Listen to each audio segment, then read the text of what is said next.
Die Beichte. In der Beichte können wir vergeben. Daniel, alles in Ordnung?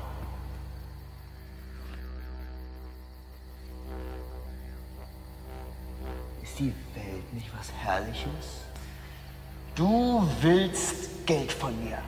Du kriegst nichts. Du willst mir euer scheiß Land verkaufen.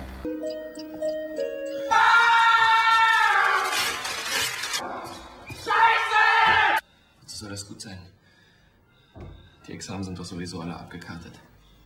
Da läuft nichts mehr ohne Bestechung. Du hast die Klausur verhauen. Und nicht Dings hier, Heckfurt. Genommen, will ich dir in Liebe wiedergeben. Und drum, meine süße Rose, meine liebe Rose, sei lustig!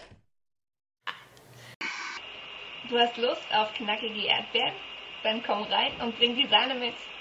Ich erfülle deine Wünsche. Besuch mich im Chat. Who are you talking about, you two? Just a kid we met.